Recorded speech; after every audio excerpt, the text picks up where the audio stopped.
তুলসীপাড়া মা সারদা রামকৃষ্ণ আশ্রম, তুলসীপাড়া নদীয়া।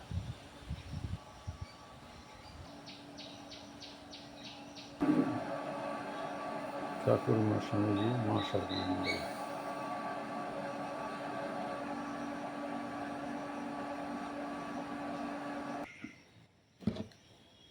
ওম স্থাপকায় চ ধর্মস্য সর্বধর্মস্বরূপিণে অবতার বরিষ্ঠায় রামকৃষ্ণায় তে নমঃ। ওম জননীং শারদাং দেবীং রামকৃষ্ণং জগদ্গুরুং পাদপদ্মে তয়োশ্রিত্বা প্রণমামি মুহুর্মুহুঃ। নমস্তে জ্যোতিরাজায় বিবেকানন্দশূরয়ে সচ্চিদসুখস্বরূপায় স্বামিনে তপহারিণে।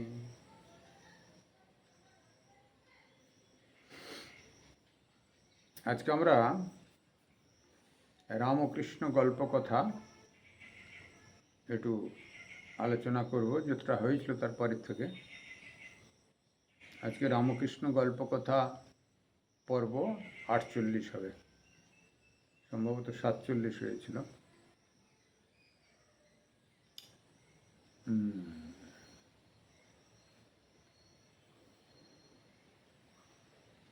মায়ের প্রতি ভালোবাসা লাস্ট গল্প হয়েছিল। গণেশ আর কার্তিকের পৃথিবী ভ্রমণ। কার্তিক পৃথিবী ভ্রমণ করলেন, আর গণেশ মাকে ভ্রমণ করেই শুধু 1 পাক নয় 3 পাক দিলেন। তিনি বললেন, মা তুমি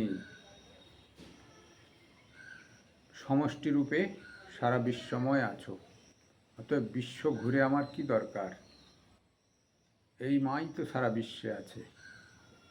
অতএব মায়ের চারপাশ পরিভ্রমণ করলেই সারা বিশ্ব পরিভ্রমণ হলো। তা গণেশই পাশ করলেন এবং মায়ের কাছ থেকে সেই মুক্তমালাটুকু সংগ্রহ করে নিলেন গণেশ। এই গল্প হয়েছিল।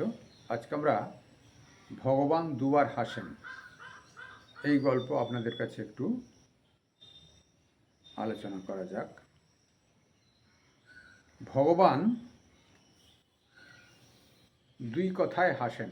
আজকের প্রথম গল্প। কবিরাজ যখন রোগীর মাকে বলে, মা ভয় কি, আমি তোমার ছেলেকে ভালো করে দিব, তখন একবার হাসেন। আমি তোমার ছেলেকে ভালো করে দিব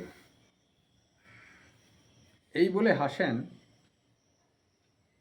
আমি মারছি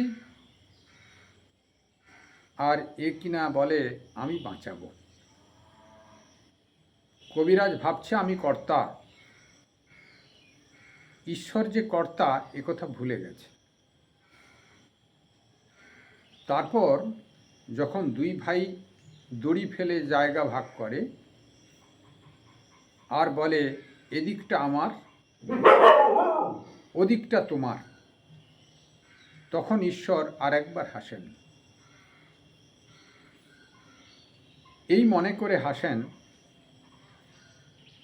আমার জগৎ ব্রহ্মাণ্ড, কিন্তু ওরা বলছে এই জায়গা আমার আর ওটা তোমার। ভারী সুন্দর। এগুলো বাইরের জগতের অনুভবের বিষয় নয়, এগুলো অন্তর্জগতের অনুভবের বিষয়।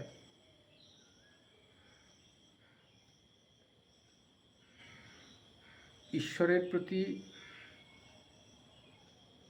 মন যখন এগিয়ে যায়, তখন এই বাস্তব জিনিসটা উপলব্ধিতে আসে। তাহলে এই বাস্তব জগৎটার চেহারাটা উপলব্ধির ভিতরে প্রতিফলিত হবে না, দ্বন্দ্বই হবে। এই হসপিটালে ভাঙচুর হয়, আমার স্ত্রীকে মেরে ফেলেছে, আবার কেউ এসে বলবে আমার বোনকে মেরে ফেলেছে, ডাক্তারকে পিটানো, হসপিটাল ভাঙচুর, নানা রকম হয়। অর্থাৎ তারা ভাবছে ডাক্তারই মেরে ফেলেছে। আর এই গল্পটা ঠিক উল্টো, ডাক্তার বাঁচিয়ে দেবে এই কথা বলছে, অথচ তার মৃত্যু লিখিতম, আয়ু শেষ হয়ে গেছে, মৃত্যু হবে, ডাক্তার বলছে আমি বাঁচিয়ে দেব। এখানে অহংকার প্রদর্শনের গল্পটিতে আছে। অর্থাৎ ঈশ্বরের উপরে যদি আমাদের বিশ্বাস থাকে, তাহলে আমি বাঁচিয়ে দেব এই শব্দ প্রয়োগ হবে না। আমি চেষ্টা করছি, ওষুধপত্র দিয়ে বা যাই হোক ব্যবস্থা করছি, ঈশ্বর ইচ্ছায় যদি বাঁচার হয় বাঁচবে। শব্দটা এরকম যদি হয়, তাহলে প্রবলেম সলভ হয়ে যায়, অহংকার থাকে না। তা ডাক্তার মিছামিছি আশ্বস্ত করে দেয় আমি বাঁচিয়ে দেব, অথচ বাঁচে না, তখনই গোলমাল হয়। তাতে বাইরের জগতে যাই হোক, এখানে অহম, কর্তৃত্ববোধ, এইটার শ্রীরামকৃষ্ণদেব বলছেন অহংকার নাশ হলে তবে ঈশ্বরের প্রতি আকর্ষণ আসে। ডাক্তার বাঁচিয়ে দেবে, সে ঈশ্বর যদি তাকে মেরে দেয় বা তার কর্মফলে তার আয়ু যদি শেষ হয়ে যায়, ডাক্তার কি করে বাঁচাবে? ওই যে আমি বাঁচিয়ে দেব মা, তোমার চিন্তা নাই, এই ধারণাটা ডাক্তারের ধারণা থেকে পরিবর্তন করা দরকার। ডাক্তার বাঁচাতে পারে না। আমরা কাউকে জীবন দান করতে পারি না, আমরা তাকে একটু সাহায্য করি মাত্র। কেউ মাটিতে পড়ে গেছে, ধাক্কা খেয়ে হোক যাই হোক, তাকে তুলে দেওয়া, তার নিজের ইচ্ছায় সে চলবে, তা এইটুকু সাহায্য করা মাত্র। অসুস্থ হয়েছে, আমার যতটুকু বিদ্যে আছে ঔষধ দিয়ে একটু চেষ্টা করা, তার ভিতরে যে জীবনী শক্তি আছে সেটি সে কাজ করবে, এবং সে শীঘ্রই বাঁচার যদি আয়ু যদি থাকে, শীঘ্রই সে বেঁচে উঠবে। সেই জন্যে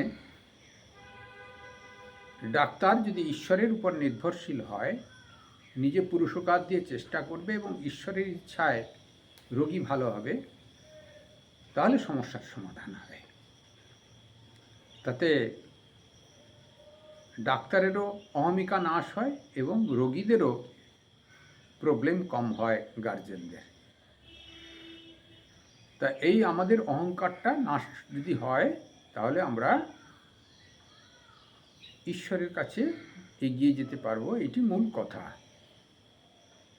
সেই জন্যে ভগবান দুবার হাসেন, অর্থাৎ আমাদের ওই রোগী মরে যাবে, অথচ রোগীকে আমি বাঁচিয়ে দেব ডাক্তার ভাবছে, এই ভাবনার জন্যে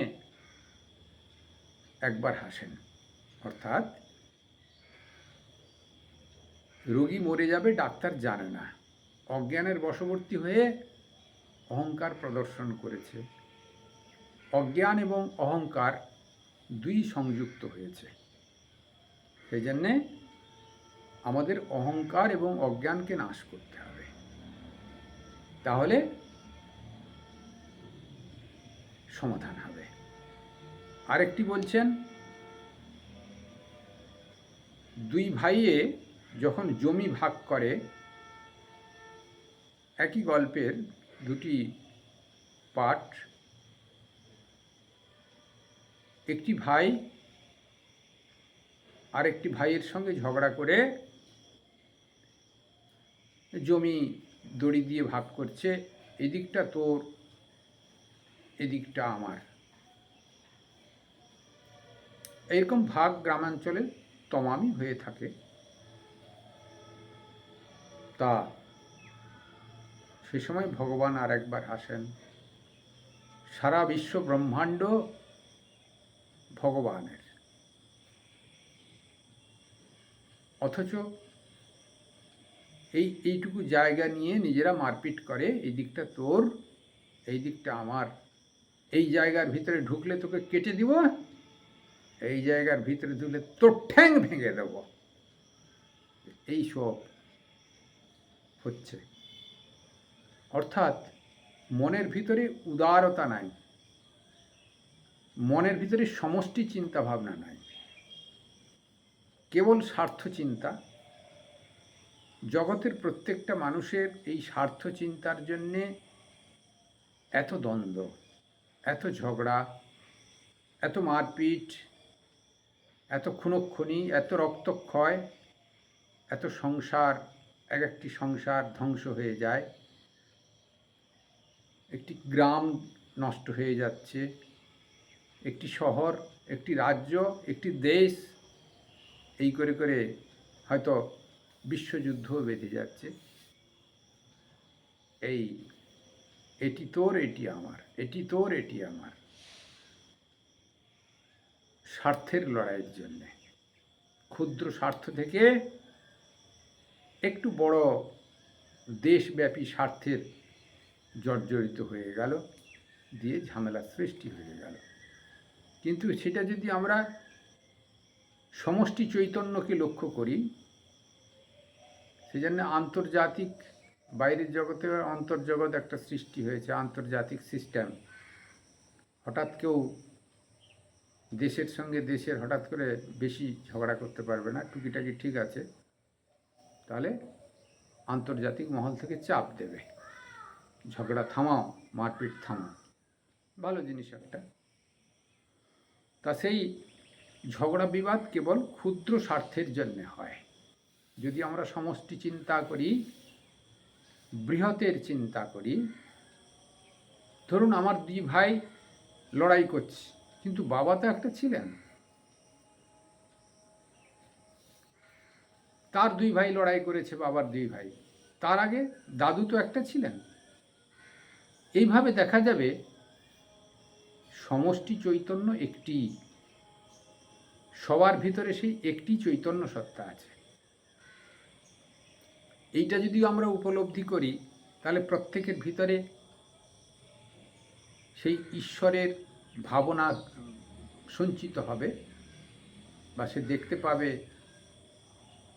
প্রত্যেকেই সেই পরম পুরুষ হিসেবে প্রত্যেকের ভিতরে সেই ঈশ্বরের ভাবনা ঢোকানো আছে। আমি যার সঙ্গে ঝগড়া করতে যাচ্ছি সম্পত্তি, সেই সম্পত্তি তো ঈশ্বরের, তার ভিতরে যেই ভগবান, আমার ভিতরে সেই ভগবান, তার ভিতরে যে সম্পত্তির মালিক, আমার ভিতরে সেই সম্পত্তির মালিক, মালিক তো একটাই। নিজেরা ঝগড়া করব কেন? তা আজকে আয়ু শেষ হলে ফুটুস, ওর আয়ু শেষ হলে ফুটুস, তা তার সম্পত্তি পড়ে থাকবে। নিজেরা নিজেরা ঝগড়া করে, রক্তক্ষয় করে সমস্যার সৃষ্টি করলেন। এই জন্য এগুলো যদি আমরা আন্ডারস্ট্যান্ড করে নিই, বোঝাপড়া করি, তাহলে এই রক্তক্ষয় সংগ্রাম থেকে, এই ক্ষুদ্র ভাগ বঁটোয়ারা থেকে রক্ষা পেতে পারি। এক ঈশ্বর পৃথিবী তৈরি করেছেন, এক ঈশ্বরই আছেন। ধর্মের বিভিন্ন গতি অনুসারে, ধরুন দ্বৈত মতেই ধরা যাক, অদ্বৈত মতে না হয় স্বপ্নবৎ ছেড়ে দেওয়া গেল, অত দূর কেউ যেতে পারবে না। বেশ, তো ভগবান আছেন, তার সমস্ত সম্পত্তি আমরা সুষ্ঠুভাবেতে বাবার প্রদত্ত জিনিস খাবো, তাতেই আনন্দ করে থাকব। এই ভাবনাও যদি আমাদের ভিতর থাকে, তাহলে দ্বন্দ্বটুকু কম হবে বা হবে না। সেই জন্যে ভগবান আরেকবার হাসেন, যখন দুই ভাইয়ে সম্পত্তির বিবাদ করে ভাগ বাঁটোয়ারা করে, তখন হাসেন কেন? এই পুরো সম্পত্তি আমার, জগৎ সংসার পুরোটা আমার, অথচ এরা ধুবাই জানে না। এই আজকে হয়তো তার মৃত্যু লেখা আছে, চলে যাবে, কিন্তু তার সম্পত্তি নিয়ে সে লড়াই করে যাচ্ছে। অর্থাৎ সমষ্টি চৈতন্যের কথা ভাবলে ব্যষ্টি চৈতন্য আপনা আপনি আলুনি হয়ে যাবে। আমরা সমষ্টি চৈতন্যের কথা ভাবব, তাহলে দ্বন্দ্ব আর থাকবে না। ঈশ্বর আমাদের ওই বিরূপত্ব প্রদর্শন করবেন না, আমাদের থেকে দূরে চলে যাবেন না, আমাদের অন্তরে আছেন, সবসময় থাকবেন এবং প্রকটিত হবেন। এইটি মূল কথা। আরেকটা আজকে গল্প করা যাক, মনুষ্য জ্ঞানের বাইরে। কি দেখি, ভীষ্মদেব দেহত্যাগ করবেন, সরসজ্জায় শুয়ে আছেন, পাণ্ডবেরা শ্রীকৃষ্ণের সঙ্গে সব দাঁড়িয়ে। এটা মহাভারতের গল্প। তাঁরা দেখলেন যে ভীষ্মদেবের চক্ষু দিয়ে জল পড়ছে। গঙ্গাপুত্র ভীষ্ম, দেবব্রত যার নাম ছিল। অর্জুন শ্রীকৃষ্ণকে বললেন, ভাই কি আশ্চর্য, পিতামহ যিনি স্বয়ং ভীষ্মদেব, সত্যবাদী, জিতেন্দ্রিয়, জ্ঞানী, অষ্টবসুর এক বসু, তিনিও দেহত্যাগের সময় মায়াতে কাঁদছেন। শ্রীকৃষ্ণ ভীষ্মদেবকে কথা বলাতে তিনি বললেন, কৃষ্ণ তুমি তো বেশ জানো আমি সেই জন্যে কাঁদছি না। যখন ভাবছি যে পাণ্ডবদের স্বয়ং ভগবান নিজে সারথি, তাদের দুঃখ বিপদের শেষ নাই, তখন এই মনে করে কাঁদছি যে ভগবানের কার্য কিছুই বুঝতে পারলাম না। ভগবানের কার্য কিছুই বুঝতে পারলাম না। এরকম একটি গল্প, ভারী সুন্দর গল্প। প্রসঙ্গক্রমে ঠাকুর আরেক জায়গায় এরকম গল্প বলেছেন। বন জঙ্গলে একজন বনদেবীর পুজো করতে গেছিলেন, ফুল টুল এটা ওটা সব সাজিয়ে রেখেছেন, পুজোয় বসেছেন, হুঙ্কার করে শব্দ হয়ে যে পুজো করতে বসছিল তাকে বাঘে খেয়ে নিল।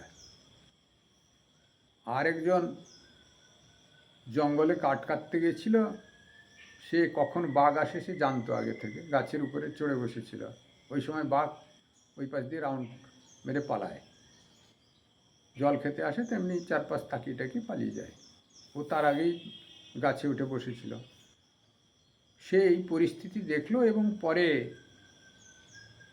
ফুল টুলগুলো ছিল সে নিয়ে, যাই হোক বনদেবীর তো আরাধনা ও করতে পারলো না, আমি একটু ফুল চড়িয়ে দিয়ে যাই, ব্যর্থ মজাক করে একটু ফুল চড়ালো। চড়ানোর সঙ্গে সঙ্গে বনদেবী প্রকটিত হয়ে কৃপা করলেন। এই হচ্ছে ভগবানের ইচ্ছা, কখন কাকে কৃপা করেন সেটি তাঁর ইচ্ছা। বাচ্চা ছেলে যেমন কখন কাউকে ভালোবেসে ফেলে তার কোলে চলে যায়, আবার কখন গোঁসা করে একটি ভালো লোকের কোলেও যায় না, সেই রকম বালকবধ। ভগবানের ভাব হচ্ছে বালকবধ, কখন কি করে বসেন কোনো ঠিক নাই। এটি যেন গল্পের ভিতর দিয়ে যে ঈশ্বরের ভাব কিছুই বুঝতে পারা যায় না। সেই জন্যে ভগবানের কাছে পাণ্ডবেরা ছিলেন, অথচ তার যে দুর্দশার শেষ নাই। কোথায় পাশা খেলা, পাশা খেলাতে সব ফকির হয়ে যাওয়া, দ্রৌপদীর বস্ত্রহরণ, বনগমন, তারপরে অজ্ঞাতবাস, অজ্ঞাতবাসে কি কষ্ট, তারপর আবার জমি ফেরত দেবে না, ফিরে আসার পরেও রাজ্য ফেরত দেবে না, 5টা গ্রাম 5 ভাইয়ের জন্যে মধ্যস্থতা করে ভগবান শ্রীকৃষ্ণ গেছিলেন, তাও দেবে না। বিনা যুদ্ধে নাহি দিব সুচগ্র মেদিনী। মেদিনী মানে ধরিত্রী, মানে মাটি।